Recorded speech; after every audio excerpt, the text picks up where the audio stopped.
모세의 장인이며 미디안 제사장인 이드로가 하나님이 모세에게와 자기 백성 이스라엘에게 하신 일, 곧 여호와께서 이스라엘을 애굽에서 인도하여 내신 모든 일을 들으니라. 모세의 장인 이드로가 모세가 돌려보냈던 그의 아내 십보라와 그의 두 아들을 데리고 왔으니 그 하나의 이름은 게르솜이라.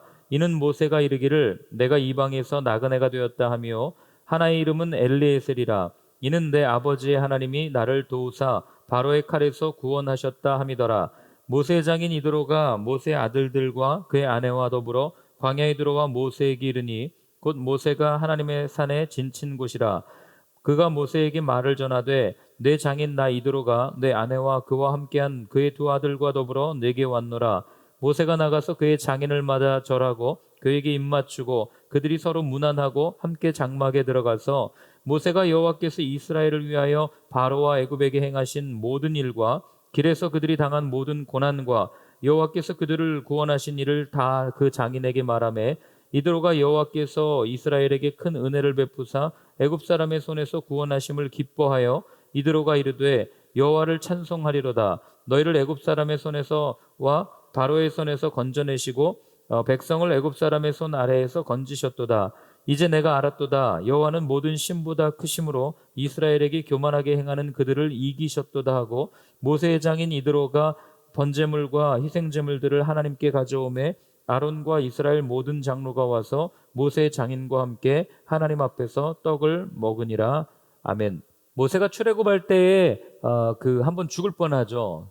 그래서 아내 십보라가 그 돌칼을 들어서 포피를 베고 이는 내 피난편이라 하는 할례를 행하고 모세가 살아나게 되는 것을 예전에 한번 나눈 적이 있습니다. 아마 그때 모세는 생각했을 거예요. 이 길을 걸어가는데 아내와 가족이 함께 한다면 이런 어려움을 또 겪지 않을까 하는 두려움이 그에게는 있었을 겁니다. 살펴봤지만 출애굽하는 그때까지도 모세가 하나님을 온전히 신뢰하지 못했던 의심 가운데 있었던 모습들이 있었다는 것을 우리가 살펴봤는데, 그랬다면 이미 그 훨씬 앞에 10가지 기적을 보기도 전에 모세의 마음 가운데는 내 가족을 데리고 함께 갔다가 가족들이 봉변을 당할지도 모르겠다 하는 마음이 분명히 있었을 겁니다. 그래서 모세는 어떻게 합니까? 그 아내와 두 아들을 장인에게 처갓집에 보내는 거죠. 친정집에 보내서 내가 이 일을 마치고 데리러 올 테니까 그때까지 장인 어른과 함께 있었으면 좋겠다. 친정집에 머물렀으면 좋겠다 하는 아마 그런 마음에 아내를 보냈을 겁니다. 그리고 나서 시간이 지났어요. 이스라엘이 출애굽합니다. 그리고 나서 이제 시내 그 광야를 지나서 신광야를 지나서 이제 르비딤에 거쳐서 아마 여기 잔치인데 이제 딱 앉아 있으니까 이 모세의 장인이었던 이드로, 다른 데 보면 르우엘이라고 되어 있는데, 이 장인이 이제 이 소식을 듣고 아내와 아이들을 데리고 나온 장면이 오늘의 우리가 읽은 장면이죠. 자, 우리 1절부터 3절까지를 그 3절 앞부분까지만요. 같이 한번 읽겠습니다. 모세의 장인이며 미디안 제사장인 이드로가 하나님이 모세에게와 자기 백성 이스라엘에게 하신 일, 곧 여호와께서 이스라엘을 애굽에서 인도하여 내신 모든 일을 들으니라. 모세의 장인 이드로가 모세를 돌려보냈던 그의 아내 십보라와 그의 두 아들을 데리고 왔으니. 여기까지요. 자, 모세의 장인 이드로가 이제 모세를 찾아왔죠. 뭐 누구나 그렇겠지만 아주 오랜만에 가족을 만난다든지 또 친한 사람을 만나면 제일 먼저 하는 게 인사를 하고, 그 다음에 그간에 있었던 많은 일들을 나누면서 회포를 풀 겁니다. 아마 오늘 모세와 이드로가 그런 자리를 가졌던 것 같아요. 오랜만에 만나는 사람에게 어른에게 어떤 이야기를 했을까요? 여러분들 같으면 아주 오랜만에 만나는 가족에게 어떤 일을 이야기하겠어요? 그동안 자신이 겪어왔던 일들 중에서 가장 인상적이고 가장 기억에 남는 일들을 아마 이야기했을 거예요. 내가 그동안 살아오다가 정말 죽을 뻔했습니다. 군대를 제대한 자녀들이 제대하고 나서 부모님한테 또는 휴가 나왔을 때 하는 이야기는 대부분이 뭐예요? 훈련 받다가 죽을 뻔했어요. 정말 너무 힘든 훈련이 있었어요. 군 생활이 이랬습니다라고 자기 인생에 있어서 가장 기억에 남는 일들을 이야기하듯이, 마찬가지로 아마 모세는 그간에 있었던 일들 가운데 장인어른이 알지 못하는 여러 가지 인상적인 일들을 이야기했을 겁니다. 그래서 오늘 7절과 8절에도 보면요, 이렇게 되어 있죠. 읽습니다. 모세가 나가서 그의 장인을 맞아 절하고 그에게 입맞추고 그들이 서로 문안하고 함께 장막에 들어가서 모세가 여호와께서 이스라엘을 위하여 바로와 애굽 사람에게 행하신 모든 일과 길에서 그들이 당한 모든 고난과 여호와께서 그들을 구원하신 일을 다 그 장인에게 말하매. 그러니까 모세가 무슨 이야기를 하는 거예요? 그간 있었던 일들 가운데서 하나님께서 이스라엘 백성을 바로에게서 구원했던 일, 그리고 애굽에서 있었던 10가지 재앙, 그리고 그들이 당한 어려움들, 그 가운데 건져내셨던 하나님의 손길에 대해서 아마 모세가 상세하게 이야기했을 거예요. 내가 돌에 맞아 죽을 뻔했습니다. 내가 이스라엘 백성이 반역을 일으켜가지고 돌을 던질 뻔했는데 하나님이 반석을 쳐서 물을 주셨습니다. 마실 물이 없어서 목이 너무 말라서 쓴물이 나왔는데 하나님께서 나뭇가지를 던지게 하셔서 단물을 마시게 하셨습니다. 하는 그가 겪었던 구원에 관련된 여러 가지 사건들을 분명하게 이야기를 했을 거예요. 한마디로 얘기하면 하나님께서 향하셨던 구원에 관한 모든 일들을 상세하게 다 이야기해 준 거죠. 여러분, 이게 성경이 말하는 전도예요. 오늘날 우리는 전도하자 그러면 일단 뭐부터 찾냐면 전도지 없습니까? 이거부터 찾아요.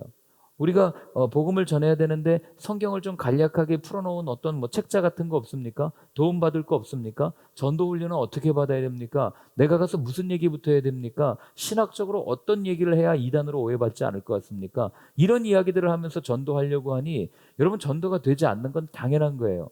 신학적인 걸 가지고 나아가서 전도하면요, 처음에는 이 사람이 처음 듣는 얘기니까 그래? 이런 게 있어? 라고 하고 혹해서 한두 번은 올 수 있어요. 그러나 그게 지속되지는 않습니다. 제가 주변에 이렇게 많이 보면 전도를 잘 하시는 분들의 특징이 있어요. 전도를 잘 하시는 분들은 어떻게 전도합니까? 다른 거 하지 않아요. 먼저 본인 자신이 하나님의 말씀에 분명히 붙잡힌 특징이 있어요. 다른 데 나가서 말을 잘하고 이런 걸로 전도 잘한다? 그건 별로 없습니다. 본인이 경험했던 하나님에 대한 여러 가지 일들, 본인이 만났던 하나님, 그리고 본인이 말씀을 읽으면서 경험하게 되는 하나님에 대한 여러 가지 일들, 내가 죄 아래에 누워 있었고 죄 아래에 앉아 있어서 슬피 울고 있었지만 그러나 그 가운데 주님께서 찾아와 주셔서 나를 만나 주시고 내 가운데 어떤 일들을 행하셨는지를 분명하게 경험한 그 경험들이 있다는 특징이 바로 전도를 잘하는 분들에게 있다는 거예요. 그분들이 나가서 무슨 얘기하겠어요? 성경책을 펴 요한복음 3장 16절을 봐. 하나님이 세상을 이처럼 사랑하사 독생자를 주셨으니 믿기만 하면 돼. 믿어. 그 다음에 예수님은 어떤 분이야? 삼위일체 하나님은 이런 분이야 라고 하면서 전도하는 거는요, 여러분, 그거는 교회를 다닌 사람들한테 예수님을 설명할 때 그렇게 얘기합니다. 그러나 교회 처음 오신 분들이 전도 잘하거든요. 왜 그런지 아세요? 막 예수님을 만났거든요. 내가 만난 예수님이 어떤 분인지 전하고 싶어가지고 나를 병에서 낫게 해주신 그 은혜, 내가 정말 아파했을 때 나를 찾아와 주셨던 그 예수님, 오늘도 내가 아무도 나에게 말 걸어주지 않지만 그러나 내게 다가오셔서 나에게 친히 말씀해 주시는 그 예수님, 그분을 경험했기 때문에 가서 말하고 싶은 거예요. 여러분, 제가 누군가와 이렇게 이야기할 때도 그 어떤 사람에 대해서 이야기할 때 그 사람이 너무 좋으면 가가지고 그 사람 얘기하게 돼 있어요. 이 목사님이 너무너무 좋아요. 이 목사님이 너무너무 훌륭해요. 또는 이 성도님을 만났는데 그의 삶을 봤더니 너무너무 본받을 게 많아요. 이런 얘기 왜 안 하겠어요? 하다못해 명의로 소문난 병원 의사만 만나도 이 사람은 정말 진료를 잘해요. 이 사람은 정말 손 닿는 것마다 나아요. 이렇게 말하고 다니는 게 사람 삶 아니겠습니까? 그런데 우리는 그러면 왜 예수님을 못 전할까? 예수님을 깊이 만난 경험이 없기 때문은 아닐까? 이런 생각을 하게 되는 거죠. 오늘 이 아침에 우리 가운데 말씀해 주시고 우리 가운데 생명을 주시고 우리 가운데 사랑을 주신 그 예수님을 우리가 매일매일 경험하고 있다면 여러분, 나가가지고 왜 얘기 못하겠어요? 나에게 사랑을 주신 분, 나에게 생명을 주신 분, 이분한테만 가면 모든 일이 해결됩니다. 이분한테만 가면 내 안에 있는 모든 묶여있던 것들이 풀려나기 시작합니다. 이런 이야기를 왜 자신 있게 못하겠습니까? 내가 풀려난 경험이 없기 때문에, 아니 풀려난 지 아주 오래된 경험을 가지고 있기 때문에. 그래서 여러분들이 누군가를 전도하고 싶다면 제일 먼저 해야 될 일은 여러분들 스스로가 먼저 말씀 앞에 서셔야 돼요. 매일매일 들려주시는 그 음성을 들어야 됩니다. 하나님께서 오늘 내 삶을 통해서 어떤 일을 하고 싶어 하시는가, 그리고 여러분, 제가 베드로 얘기할 때 여러 번 얘기했지만 전 베드로가 굉장히 훌륭하다고 보는 게 뭐냐면 배 밖으로 나가잖아요. 다른 사람들은 이 거센 파도 보고 물에 빠져 죽을 거야 라고 두려워서 발 한 번 내딛지 못하지만 베드로는 오라 말씀하시는 그 예수님의 말씀에 순종해서 빠져 죽을지도 모르겠는데 그런데 예수님이 오라 그러니까 단순하게 그냥 가는 거예요. 이런 무리를 걷는 경험이 베드로에게 있었기 때문에 나중에 베드로는 예수님을 온전히 전하는 사도가 될 수 있는 거 아니겠어요?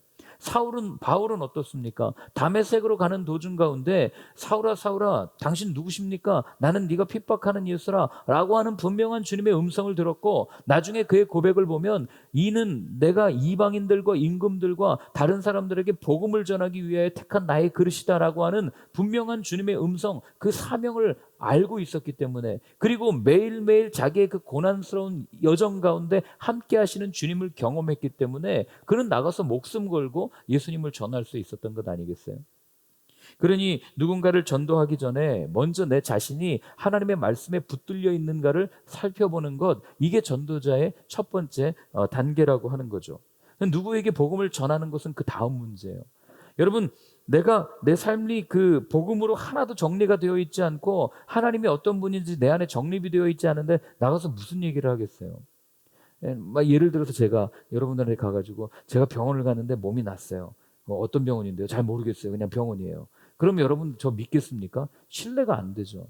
그러니 매일매일 내 삶에 나를 붙들고 계시는 그 주님, 그리고 그 하나님에 대한 이 복음, 내 사명에 대한 정리가 분명하게 말씀 앞에서 매일매일 깎여지고 다듬어진 사람, 내가 먼저 하나님 앞에 정결한 사람, 하나님으로 완전히 그런 표현 쓰죠. 예수로 미친 사람이라고 그러잖아요. 그렇게 예수에 미쳐 있는 사람, 이런 사람이 전도를 할 수 있는 첫 번째 단계라고 하는 거죠. 그리고 여러분, 전도는요, 뭐 가서 신학적인 얘기하는 것보다 내가 만난 예수님을 전하는 게 가장 파워풀합니다. 제일 전도 잘해요. 한번 해보십시오. 여러분, 뭐 이렇게 전도할 사람 만날 때, 제가 전에도 한번 말씀드렸잖아요. 그 한 부부가 그 가족을 전도하기 위해서 어떻게 합니까? 영상까지 만들어서 가요. 그리고 가서 안 만나주니까 문 열어줄 때까지 그 앞에서 석고대제 하는 거예요. 문 한 번만 열어달라고. 밥 한 번만 먹고 같이 먹자고 하고 좋은 데 예약해서 가서 딴 얘기하지 않아요. 식사 대접하고 그냥 본인들을 만나주셨던 예수님을 이야기하는 거예요. 근데 그 이야기, 나를 만나주신 예수님을 이야기하는데 어떻게 눈물이 안 날 수 있어요? 눈물 흘리면서 그 얘기를 하니까 이분들이 처음에는 쓸데없는 소리 하지만 하다가도 그 영상 보면서 또 반복되는 그 만남 가운데 그 예수님을 만나주셔서, 아니 분명히 술고래였고 분명히 승질이 장난이 아니었던 사람이 지금 내가 이렇게 승질을 냈는데도 내 앞에 와서 무릎 꿇고 눈물 흘리면서 이렇게 얘기하는 사람으로 변화된 이유가 뭐지? 하면서 마음을 열고 예수님을 받아들이는 그런 일들이 일어나게 되는 것 아니겠어요? 자, 그리고 나서 모세는 자신이 어떤 삶을 살았는지를 고백합니다. 자, 우리 3절과 4절, 그 3절 뒷부분부터 4절까지요. 같이 읽습니다. 그 하나의 이름은 게르솜이라. 이는 모세가 이르기를 내가 이방에서 나그네가 되었다 하며, 하나의 이름은 엘리에셀이라. 이는 내 아버지의 하나님이 나를 도우사 바로의 칼에서 구원하셨다 함이더라. 아멘. 자, 모세 안에 십보라와 두 아들이 왔다고 그랬는데 두 아들의 이름이 소개돼요. 하나는 게르솜이고 하나는 엘리에셀입니다. 그런데 첫째 아들 게르솜이라는 이름의 뜻이 뭐냐면, 내가 이 객지에서 나그네가 되었다, 이런 뜻이 게르솜이라는 단어의 뜻이에요. 근데 여러분, 이 게르솜이라는 이 단어 안에 사실은 모세의 삶이 그대로 녹아져 있잖아요. 모세가 어떤 삶을 살았습니까? 쫓겨나가지고 그의 일생이 객에서 사는 나그네 아니었어요? 엄마에게서 태어났다가 갈대상자에 버려져서 애굽이라고 하는 그 왕궁이라고 하는 이방에서 객으로 살고, 그 다음에 또 그곳에 내 집인 줄 알고 그렇게 열심히 살았는데 나중에 또 아주 뜻하지 않은 사건에 휘말려 가지고 또 쫓겨나서 자기가 원하지 않은 길을 걸어가게 되고, 그리고 또 광야에서 장인어른의 집에서 처가살이하면서 또 객으로서 살아가는 그런 모습, 이 모세의 삶, 광야를 떠도는 인생, 이게 모세의 삶뿐만 아니라 사실은 우리의 삶이랑 너무 똑같다는 거예요. 우리는 여기가 고향인 줄 알고 여기가 젖사오니 하고 하루하루 성실하게 열심히 삽니다. 그런데 시간이 지나고 보면 알아요. 거기에서도 내 집이 아니었구나. 여기가 내 인생의 정착지가 아니었구나. 이걸 알게 되는 거죠. 여러분, 그런데 우리가 여기서 눈여겨봐야 될 게 뭐냐면, 그렇게 광야와 같은 삶을 살던 모세가 본인이 그렇게 헤매던 광야에서 그 광야를 벗어나는 유일한 한 가지 방법이 있었다는 거예요. 그 방법이 무엇입니까? 내가 내 아들의 이름을 게르솜, 내가 이방에서 객이 되었다라고까지 지었지만, 그러나 그 객이 되는 나그네 인생을 딱 마무리하는 그 시점이 언제인가? 바로 하나님을 만났을 때라는 거예요.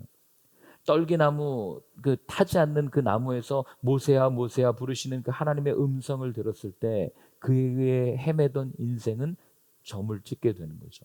마무리가 되는 겁니다. 나를 빚으신 사명을 분명히 할 때 그는 광야에서 헤매던 인생을 마무리하고 다시 애굽으로 돌아가게 되는 거죠. 아마 그가 떨기나무에서 하나님을 만나지 않았더라면 그는 오늘까지도 광야를 헤매는 그런 인생이 됐을지도 모르겠어요. 또는 여전히 광야에 살면서 애굽에서의 그 왕자로서 살던 과거의 삶을 그리워하면서 내가 왕년에는 이랬는데, 내가 예전에는 이랬는데 하면서 과거 지향적으로 살아갔을지도 모르는 것이 모세의 삶이에요. 그러나 그런 모든 것을 마무리하고 모세야 모세야 내가 선 곳은 거룩한 곳이니 내 신발을 벗어라라는 하나님의 음성을 들었을 때, 하나님을 분명하게 만났을 때 여전히 의심 가운데 있었지만 그의 광야 인생은 종지부를 찍었다는 겁니다. 그렇기 때문에 여전히 광야와 같은 인생길이라고 우리 이야기하잖아요. 이 광야와 같은 인생길을 종지부를 찍는 유일한 방법은 내가 하나님을 만나는 방법, 하나님이 나를 이 세상에 보내신 분명한 사명을 알 때 우리의 광야의 인생은 종지부를 찍게 돼 있는 거예요. 인생은 광야를 헤매는 게 아니에요. 인생은 광야 가운데서 우리를 찾아오신 주님을 만나고 그리고 다시 세상 한가운데로 들어가서 우리에게 맡겨주신 사명을 가지고 살아가는 것, 이게 인생이에요. 그러니 처음부터 끝까지 나는 광야와 같은 인생입니다, 이건 그리스도인들이 할 고백이 아니라는 거죠. 왜요? 비록 광야와 같은 인생을 살지라도 그 가운데 나를 붙드시고 나를 이끌어주시는 그분으로 인해서 나는 더 이상 헤매는 인생이 아니기 때문에 그렇습니다. 그리고 두 번째 아들 이름은 엘리에셀이라고 줘요. 엘리는 여러분 많이 들으셨죠? 예수님이 십자가에서 외치시잖아요. 엘리 엘리 라마 사박다니. 엘리가 무슨 뜻이에요? 나의 하나님. 그죠? 엘이 하나님이란 뜻이고, 리가 붙으면 소유격이 돼서 나의 하나님이란 뜻이고, 에셀 어디서 들으셨죠? 에셀.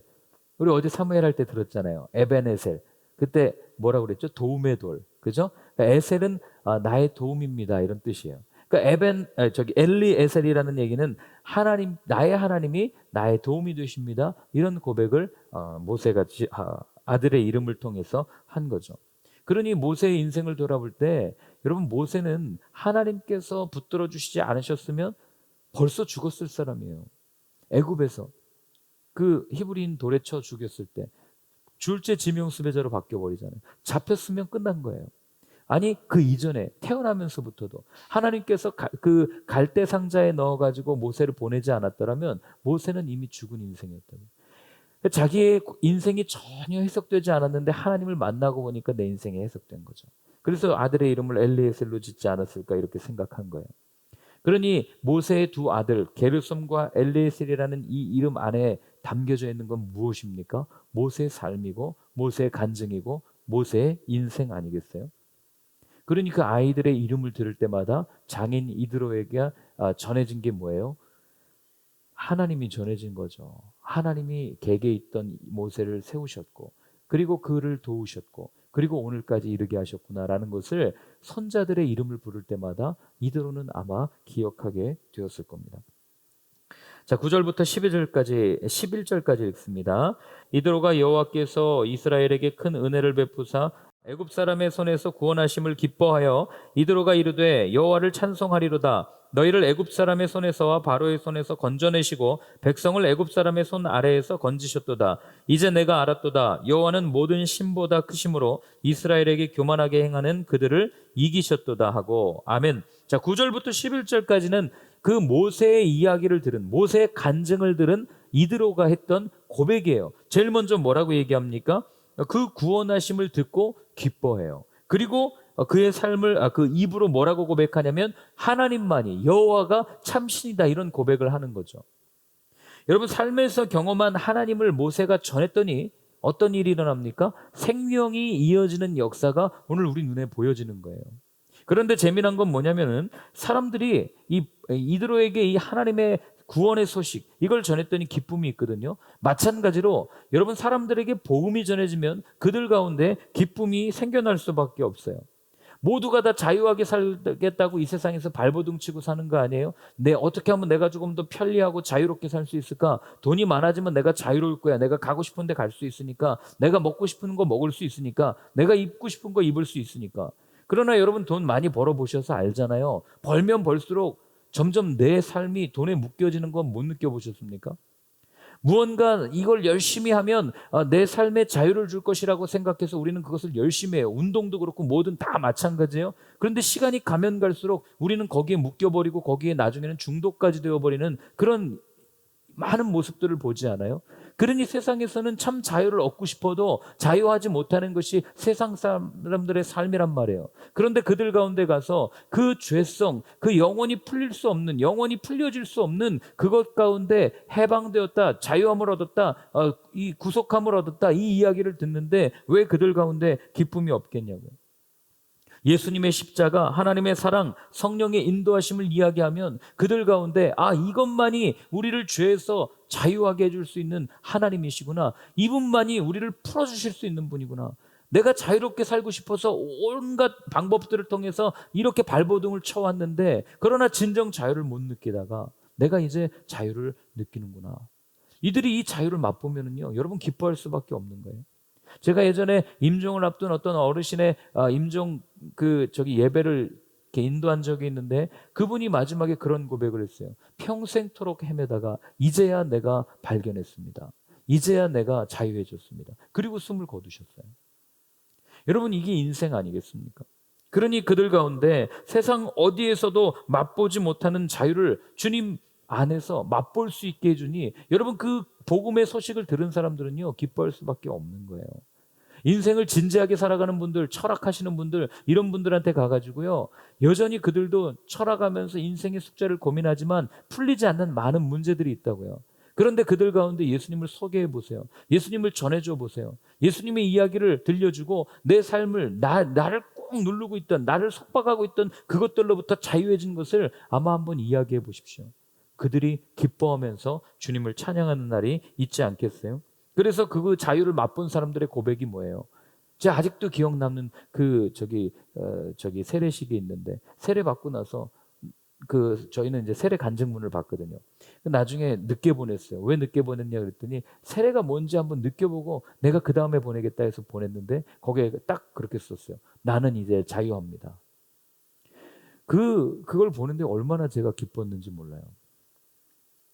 그래서 저는 예수님만이 우리의 구세주입니다, 이렇게 고백하는 이들의 이 고백, 특별히 새가족반을 진행하고 나면 이 예수님을 처음 믿는 분들이 이런 고백을 할 때가 있어요. 저는 그 고백을 들으면 왜 이렇게 좋은지 모르겠어요. 왜 이렇게 눈물이 나는지 모르겠어요.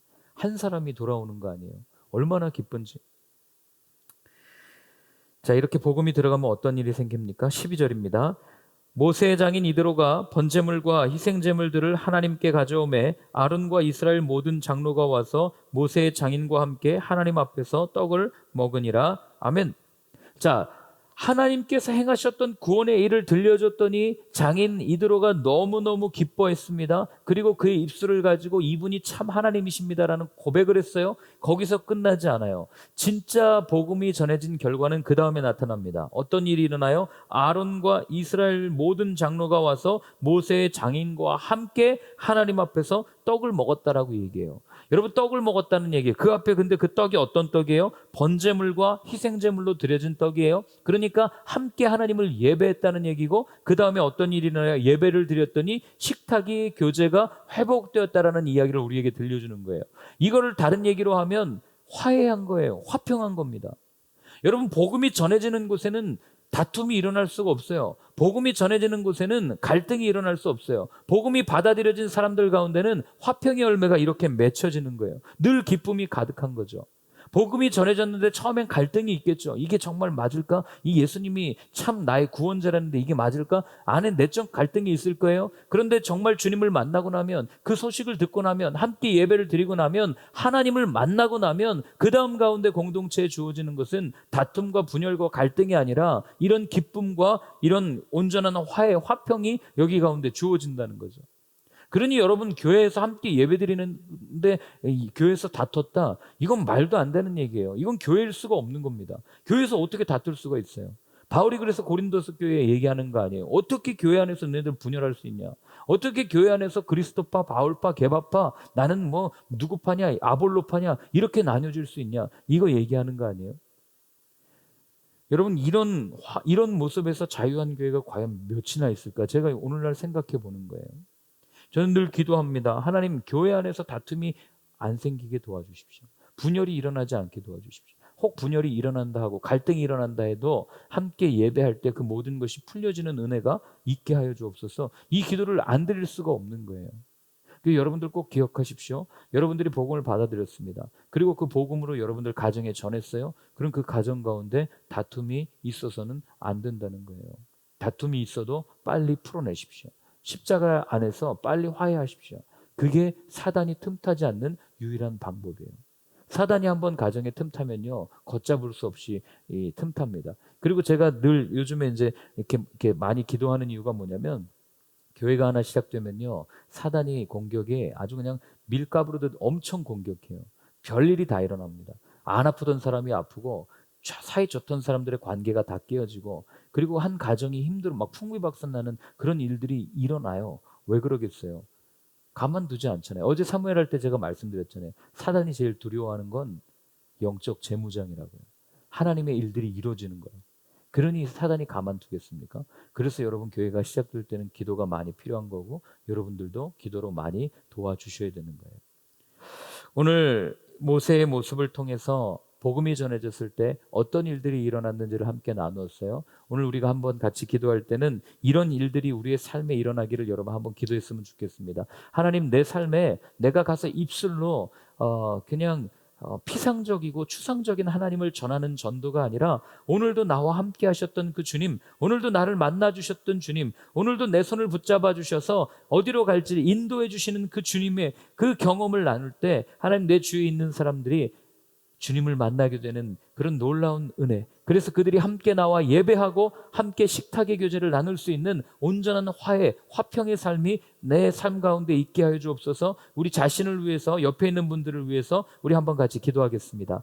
하나님 아버지, 오늘 모세 이야기를 통해서 우리에게 복음을 전하는 자의 모습이 어떠해야 되는지를 알려주셨습니다. 그리고 또한 복음이 전해졌을 때 어떤 열매들이 맺혀지는지를 우리에게 들려주셨습니다. 하나님, 이러한 삶이 우리의 삶이 되기를 소원합니다. 한 분 한 분의 삶이 이런 삶이 되기를 소원합니다. 하나님, 먼저는 우리가 말씀 앞에 서게 하시고, 그 말씀에 우리가 온전히 반응하게 하시고, 그리고 나와 함께 하셨던 그 주님을 온전히 전하며 나아갈 때, 하나님, 나를 붙들고 계신 그 주님을, 그 은혜를, 그 사랑을 온전히 전하며 나아갈 때, 하나님 아버지, 그 사랑이 흘러넘쳐서 많은 이들이 그 모습을 보고 주님을 찾고 주님을 만나고 주님께 나오는 그런 역사가 하나님 우리의 삶에 있게 하여 주옵소서. 그래서 다니엘을 통해 고백했던 것처럼 많은 사람을 옳은 대로 인도하는 자는 별과 같이 빛날 것이라 말씀하여 주셨습니다. 하나님 아버지, 사단의 어떠한 공격에도 우리가 굴하지 아니하고 나를 만나 주시고 나를 이끌어 주시는 그 주님을 오늘도 담대히 증언하며 나아갈 때, 우리의 삶을 통하여 많은 영혼들이 주님을 만나게 되는 은혜의 역사가 있게 하여 주옵소서. 이제는 우리 주 예수 그리스도의 크신 은혜와 하나님 아버지의 사랑과 성령의 인도하심이 주님께서 이끄시는 대로, 주님께서 가자는 대로 걸어갔더니 나에게 이런 구원이 임했습니다. 이런 경험을 가지고 세상에 전하기로 다짐하는 모든 분들 머리 위에 이제로부터 영원까지 늘 함께하여 주옵시기를 간절히 축원하옵나이다. 아멘.